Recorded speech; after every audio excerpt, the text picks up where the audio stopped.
সারা বছরই যারা বলে যে 3 মাসে গরু হয়ে যায়, আমি এটা বিশ্বাস করি না। আচ্ছা আচ্ছা, আসলে অন্যরা বিশ্বাস করুক, না আমি বিশ্বাস করি না। আর 3 মাস 4 মাসে গরু মোটা তাজা করে যারা বিক্রি করে, এই গরু আমার দরকারও নাই, আর আমি এসব গরু কিনিও না। গরুর ফ্যাটেনিং এর মূল মোটা তাজা হচ্ছে আপনি রেস্ট দিতে হবে। আচ্ছা, যেমন আমরা দুপুরে ভাত খাই, খাইয়া যদি প্রতিদিন 1-2 ঘন্টা ঘুমাই তাহলে স্বাস্থ্য অন্যরকম হয়ে যায়। চমৎকার একটা কথা বলছেন। একটা গরু 10টা গরু বিক্রি করলো এই টাকাটা আসবে না। না না না, কখনোই সম্ভব না। এটা সম্ভব। কতদিন যাবত এগুলা আছে এখানে? অনেক দিন। আমি এখানে মানে 3 মাস 6 মাসের প্রজেক্ট না। আবার অনেক সময় দেখছে কুরবানির গরু নিচে রাতের বেলা, কুরবানির আগের দিন রাত্রে গরু মরে গেছে, ওই যে ইঞ্জেকশন দিছে ওইগুলো আমি বলতে চাই না। আচ্ছা আচ্ছা আচ্ছা, যার যেরকম রুচি হেরা করে, কিন্তু আমি ইঞ্জেকশনও করি না। আর আমার গরু দেখতে দেখা যাবে যে মনে হয় যে আসলে কিছুই খাবাই না, কিন্তু দেখা যাচ্ছে আমার গরু মাশাআল্লাহ অনেক সুস্থ আছে, সুন্দর আছে। ঈদের সময় দেখা যাচ্ছে আমার গরু একটাও থাকে না, সব বিক্রি হয়ে যায়। কুমিল্লা শহর থেকেই বেশিরভাগ আমার লোক আসে এখানে, কারণ আমার গরুতে চর্বি হয় কম। একদম স্লিম গরুতে কিন্তু চর্বি হয় না। ইয়েস, চমৎকার। আসলে একটা গরু কিন্তু পেট নাই, ফুলা যে পেট ফুলে গেছে, শরীর একদম ভাত গেলে সেরকম কিছু নাই, একদম স্লিম। এই জন্য সব কিছুই খেয়াল করেই করতে হইব, না করলে তো হইব না। কারণ মালিকও বাঁচতে হইব, আমরা কর্মচারী বাঁচতে হইব, তার উপরে আমরা সব কিছু নির্ভর। কেউ আমার উপরে নির্ভর করে রাখবে না। আমি যদি অচেতন হই, সচেতন না হয়ে যদি উল্টাপাল্টা কিছু করি, তাহলে তো খামার শেষ, মালিকের পুঁজি শেষ। তখন আমরা যে 2-4-5 জন এখানে কাজ করি, তাদেরও এখন থেকে রিজিক উঠে যাবে। চমৎকার। আসলে এই যে দায়িত্ববোধ নিয়ে কাজ করতে বলছে না, এই খামারটা আমার, এবং আমি যদি গরুগুলোকে ওইভাবে যত্ন করি, তাহলে মালিক বাঁচবে, আর মালিক বাঁচলে আমরা বাঁচবো। এইভাবে কিন্তু আসলে দায়িত্ব নিয়ে আসলে দেশের মানুষ সবাই এইভাবে সচেতন হওয়া উচিত। এইভাবে হইলে মনে করেন যে আমরা আগামী প্রজন্ম যারা আছে আরাম করবে বা করতে চাইতেছে, এরকম কিছু লাভ আমাদের যে আহামরি লাভ নেই। আমার পুঁজি থাকার পরে 5-10 হাজার লাভ হইলে আমার যথেষ্ট। আমার এটাই বাঁচে না, এটাই থাকুক, আমার বেশি লাভের দরকার নেই। ওই যে ইঞ্জেকশন ওষুধ এভাবে খাওয়াইয়া মোটা তাজা গরু সুন্দর দেখানো, না এটা করার দরকার নেই। আমি এটা করি না, আমি এটার ভিতরে নাই। আমার ওই যে অন্য আদার্স কোনো অসুখ হইলে, জ্বর, ঘোড়া রোগ বা পা ফুলে গেছে, অনেক সময় এরকম হয়, পা ফুলে যায়, আবার চোখেও অনেক সময় সমস্যা হয়। এগুলা আমি নিজেই চিকিৎসা করি। যে করুক, আমি প্রথমত বলি আগে প্রাথমিক চিকিৎসাটা আপনার জানতে হইব। নিজে আগে প্রাথমিক চিকিৎসা জানেন, তাইলে আপনার খামারে আপনি আয় দেখবেন। আর প্রাথমিক চিকিৎসা জানবেন না, হুট করে ডাক্তার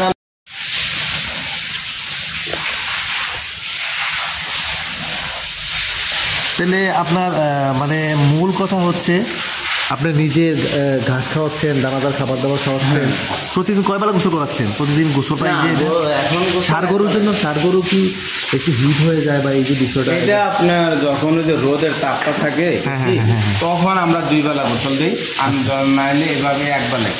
আচ্ছা, সকালবেলা খাবারের পরে গোসল দিই, গরম পড়লে 2 বেলা একটু দেওয়ার চেষ্টা করেন। আর মূলত গরু মোটা তাজার জন্য গরুর ফ্যাটেনিং এ কিন্তু রেস্টে দিতে হইব। আচ্ছা, যেমন সকালে আমরা খাবার দিছি, ঘর পরিষ্কার করছি, এখন গোসল দিচ্ছি। গোসল দেওয়ার পরে গামলার ভিতরে এখন হয় সাদা পানি দিলাম বা নাই দিলাম, কিন্তু এখন ঘরের দরজা আটকাই দেবো। আচ্ছা আচ্ছা আচ্ছা, গরু গোসলের পর সব শুয়ে দেবে। বিকাল 3টা পর্যন্ত আমরা ঘরে ঢুকবো না। আচ্ছা আচ্ছা, বা এভাবে একটু এসে দেখবো কোনো গরু হয়তো গলায় কোনো ফাঁস লাগছে কিনা, রশি টসি ঠিক আছে কিনা, কোনো পায়ে টায়ে কোনো ব্যথা ট্যাথা না হইলে গরু সারাক্ষণ ঘুমাই। আচ্ছা আচ্ছা, আর যখন দেখা গেছে আমরা খাওয়ার পরে সাথে সাথে কাজে লেগে যায়, তখন আমার শরীর কিন্তু দুর্বল থাকবে। আচ্ছা আচ্ছা আচ্ছা, শুয়ে যেতে ইচ্ছা করবো, কাজ করতে ইচ্ছা করবো না, শরীরও কিন্তু আমার ডাবল আপ করবো না। আচ্ছা আচ্ছা, গরু সেম এরকম। আমি সারাদিনে খাবারের উপরে রেখে দিলাম, আসলে সারাদিন খাবার দিলে কিন্তু গরু মোটা কথা হবে। আচ্ছা আচ্ছা, গরুর টাইম টোটাল খানাটা ঠিক রাখতে হইব, সকালে প্লাস বিকালে। তার ফাঁকে আপনার যে টাইমটা থাকবো গরুর ঘুমানোর জন্য সময় দিতে হবে। আচ্ছা, গরু ঘুমাইবো, এবং কি গাভী হোক আর মোটা দাদা ষাঁড় হোক, কারণ গাভীরে যত রেস্টে দিবেন তত দুধের উৎপাদন বাড়বে। আচ্ছা আচ্ছা, গাভী যত আপনি নাড়াচড়া করবো, উৎপাদনের ভিতরে থাকবো, দুধ কম পাইবে। চমৎকার চমৎকার এটা পরামর্শ।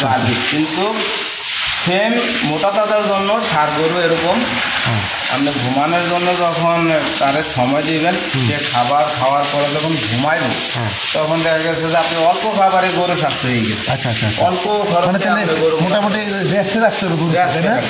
রেস্টে রাখতে হবে, এটা হচ্ছে আপনার মূল কথা, তাই তো?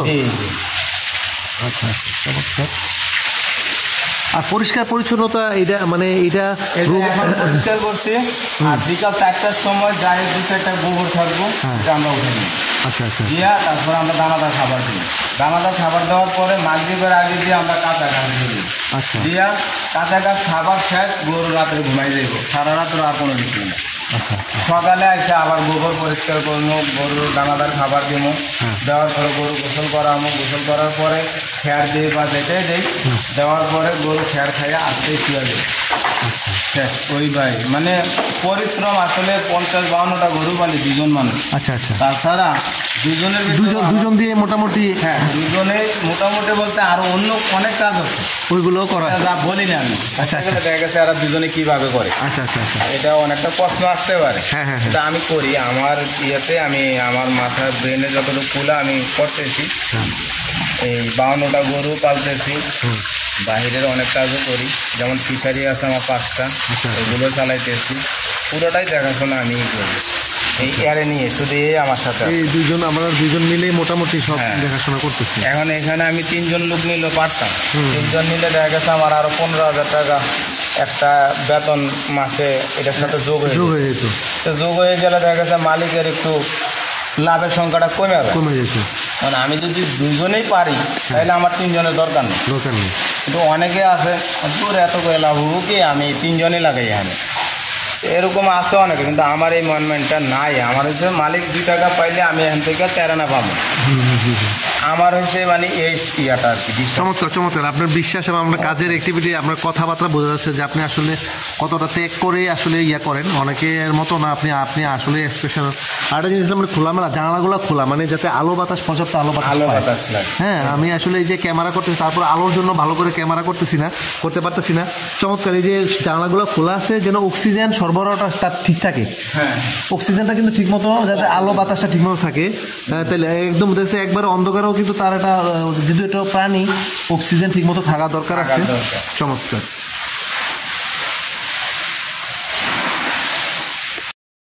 এই গরুটা দেওয়ার জন্য আরেকটা গরু আছে, ওই যে সাদাটা, এই 2টা গরু মানে মোটামুটি সামনে বা এইরকম যখনই ইয়া হয় তখনই আপনাদের নিজেরা, যেমন এখন 240 কেজির মাংস লিস্ট হয়ে গেছে। আচ্ছা, 240 কেজি তো 6 মণ মাংস। হ্যাঁ হ্যাঁ হ্যাঁ, এটা আমরা রমজানের প্রথম রোজার দিন জবাই করবো। প্রথম রোজার দিন, তাই না? হ্যাঁ,